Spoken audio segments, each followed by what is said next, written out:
سو پہلا جو پریکٹیکل طریقہ ہے وہ ہے کہ اللہ سبحانہ و تعالیٰ کے بارے میں جاننا اور اس کے جو صفات ہیں، جو نام ہیں، ان کے بارے میں جاننا. We need to know that every existing creature, provision, favor, blessing, good or evil, poverty or richness, sickness or good health, death or life, etc. all from Allah. یہ ہے اللہ پہ کامل یقین. اسی لیے دیکھیے اللہ سبحانہ تعالیٰ نے سورہ زمر میں نے آپ کو لاسٹ لیکچر میں بتایا تھا، آیت نمبر 62 میں ہے نا، خالق کل شیء وہو علی کل شیء وکیل.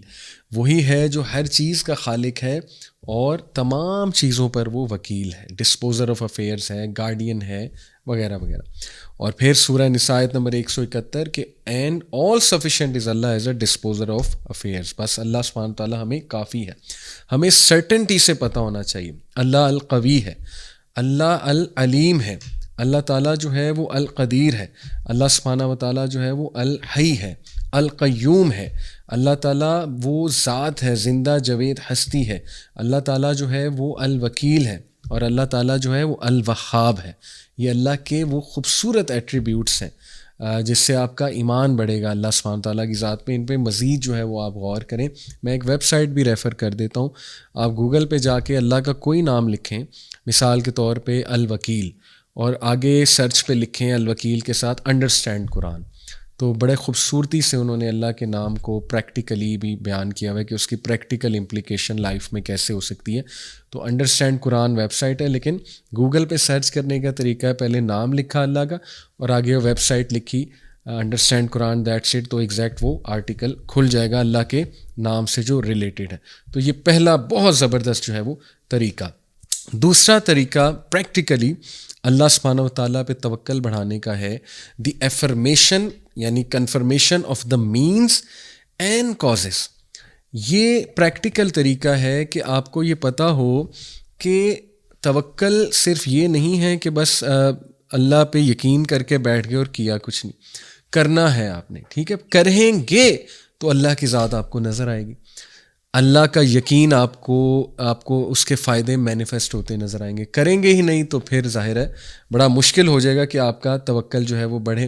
جیسے کسی سفر پہ نکلیں تو توکل کر کے نکلیں تو سفر کے دوران اس توکل کے بینیفٹس نظر آ جائیں گے، ٹھیک ہے نا. اسی طرح اگزام دینے گئے توکل کر کے جائیں اللہ کی ذات میں، دعا کر کے جائیں اللہ سبحانہ و تعالیٰ سے، صبح شام کے اذکار کیے ہوں، رائٹ، وہ ساری حفاظتی اقدام کیے ہوں، اور بس یہ کہ اللہ نے کامیابی دینی ہے. جاب پہ جا رہے ہیں کسی انٹرویو پہ، سارے مینز اپنے پورے کر کے گئے، تیاری کر کے گئے، لیکن دل میں یہ یقین ہے کہ یہ بندہ انٹرویو لینے والا مجھے جاب نہیں دینے والا، یہ میری طرح ایک انسان ہے. نروس ہونے کی بھی کوئی ضرورت نہیں اس سے، اللہ تعالیٰ اس کے دل میں ڈالے گا، اللہ تعالیٰ نے میری قسمت میں لکھا ہے تو ہوگا انشاءاللہ، میں نے اپنی پوری ایفرٹ کر دی ہے، ٹھیک ہے جی.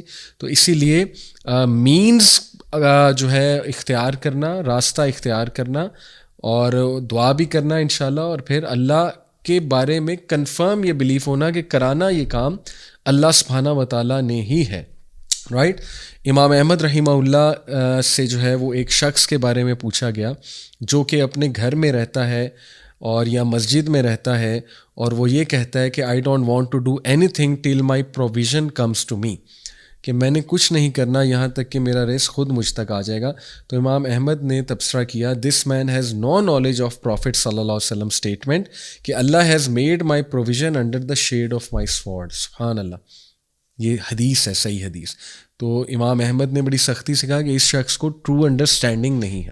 اسی طرح ابن رجب رحمہ اللہ نے کہا کہ know that the accomplishment of توکل never negates taking that the means which Allah سبحانہ تعالیٰ has ڈکریڈ.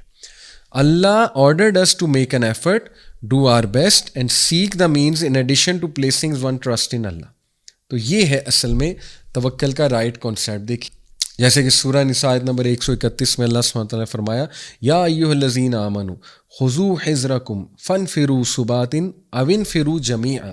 O you who believe, take your precautions and either go forth in expeditions or in parties or go forth all together. سبحان اللہ، یعنی اللہ نے کہا strategy بناؤ اور اللہ نے کہا پریکاشنز لو اپنی. تو یہ بہت خوبصورتی سے توکل کا کنسیپٹ یہاں سے ثابت ہو رہا ہے. اس طرح سورہ انفال میں اللہ کہتے ہیں کہ وَأَعِدُّوا لَهُم مَّا اسْتَطَعْتُم مِّن قُوَّةٍ وَمِن رِّبَاطِ الْخَيْلِ تُرْحِبُونَ بِهِ عَدُوَّ اللَّهِ وَعَدُوَّكُمْ and make ready against them all you can of power, including steeds of war, to threaten the enemy of Allah and your enemy and others beside whom you may not know, but Allah does not, but Allah does know. سورہ انفال کی آیت number 60 ہے. اس میں بھی کہے کہ اپنی قوت جمع کر لو, اسٹریٹجیز بنا لو, ٹھیک ہے نا, فائٹ کرو. اسی لیے مجھے افسوس یہ ہوتا ہے, تھوڑی سی شکایت بھی ہے کہ کہیں نہ کہیں ہم یہ ریئلائز نہیں کر رہے, ہمارا اوور آل ریلیجس طبقہ, کہ ٹرینڈز کتنے چینج ہو رہے ہیں. ٹرینڈز چینج ہونے کا مطلب اب یہ نہیں ہے کہ جو اسلام کی انڈرسٹینڈنگ ہے اس کو ہی چینج کر دیا جائے. ایک ایکسٹریم سائڈ وہ بھی ملتی ہے نا, وہ کہتے ہیں کہ وقت کے ساتھ اسلام کو ہی چینج کر دو. ہم یہ کہہ رہے ہیں کہ کم از کم وقت کے ساتھ ٹیچنگ میتھڈالوجیز کو تو چینج کیا جائے نا, وقت کے ساتھ کم از کم اپنے آپ کو تو گروم کیا جائے نا, تاکہ آپ بہت خوبصورت اور اچھے انداز میں, اسٹریٹجک انداز میں اسلام کے دین کی دعوت دے سکیں. تو یہ تو اللہ کا بھی حکم ہے آپ کے سامنے. محنت ہی کوئی نہ کرنا, ماڈرن ٹیچنگ میتھڈالوجیز نہ سیکھنا, زمانے کو انڈرسٹینڈ نہ کرنا, اپنے اسٹوڈنٹس کو انڈرسٹینڈ نہ کرنا, اپنی کلاس روم کو انڈرسٹینڈ نہ کرنا, جنریشن زی کا دماغ کیسے کام کرتا ہے اس کو مد نظر نہ رکھنا, اور بس جا کے ایک لیکچر ڈیلیور کر دینا اور بس یہ کہنا کہ بس ٹھیک ہے, یہ جو ہے میں نے اپنی حجت پوری کر دی ہے. دیکھیں, اچھی بات ہے, دین کی بات تو ہم نے کرنی ہے, لیکن اس کا ہرگز یہ مطلب نہیں ہے کہ ہم پراپر تیار ہو کے نہ جائیں یا پراپر اسٹریٹجیز جو ہے وہ اپنا کے نہ جائیں. تو بہرحال قابل غور پوائنٹ ہے, انشاءاللہ اس میں ہمیں بہت زیادہ جو ہے وہ غور کرنا چاہیے. اسی طرح دیکھیں, اللہ نے قرآن مجید میں فرمایا فَإِذَا قُضِيَتِ الصَّلَاةُ فَانتَشِرُوا فِي الْأَرْضِ وَابْتَغُوا مِن فَضْلِ اللَّهِ وَاذْكُرُوا اللَّهَ كَثِيرًا لَعَلَّكُمْ تُفْلِحُونَ. سورہ جمعہ کی آیت نمبر 10 ہے کہ جب پھر جمعے کی نماز اختتام پذیر ہو جائے تو تم پھیل جاؤ, کہاں پہ؟ زمین پر پھیل جاؤ, اور کیا کرو؟ وَابْتَغُوا مِن فَضْلِ اللَّهِ, اللہ تعالیٰ کا فضل تلاش کرو, اور وَاذْكُرُوا اللَّهَ كَثِيرًا لَعَلَّكُمْ تُفْلِحُونَ, اور اللہ کا کثیر جو ہے کثرت سے ذکر کرو تاکہ تم لوگ کو فلاح ملے.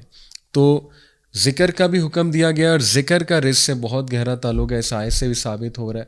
اللہ کے ذکر سے یہ بھی مراد ہے کہ جب تم مارکیٹ پلیسز میں جاؤ تو اللہ کو نہ بھول جاؤ. یہ تو سیکولر ایک سوچ ہے نا کہ مسجد میں آ کے اللہ یاد آئے اور مسجد سے نکلتے ہی اللہ بھول جائے. مسجد سے نکلتے ہی ہم بھول جائیں ہم مسلمان ہیں, ہم نے سچ بھی بولنا ہے, وعدہ خلافی بھی نہیں کرنی ہے, کمٹمنٹ بھی نبھانی ہے, کسی کو دھوکہ نہیں دینا ہے. تو اسلام صرف مسجد تک نہیں ہے, یہ تو اللہ کہہ رہا ہے جب مسجد سے نکلو, جمعے کی نماز سے نکلو تو پھیل جاؤ رزق تلاش کرنے میں, لیکن وَاذْكُرُوا اللَّهَ كَثِيرًا لَعَلَّكُمْ تُفْلِحُونَ, اللہ کو نہیں بھولنا, اللہ کو یاد رکھنا ہے کہ بھئی ابھی مسجد سے نکل کے نماز کا یہ آپ نے اگر دیکھنا ہے نا نماز نے مجھے فائدہ دیا ہے کہ نہیں دیا ہے, تو یہ آپ کو دیکھنا پڑے گا کہ مسجد سے نکل کے کیا کریکٹر ہے اور معاملات میں آپ کا کیا کریکٹر ہے. ادروائز آپ کو پتہ ہے پھر وہ عبادت نہیں, وہ تو عادت ہے. جیسے ایک اسکالر نے کہا تھا نا, اگر آپ نماز پڑھتے ہیں لیکن کوئی چینج نہیں آ رہی تو پھر وہ عبادت ہے, عادت ہے, عبادت نہیں کر رہے آپ. تو اللہ تعالیٰ ہمیں توفیق دیں یہ سمجھنے کی.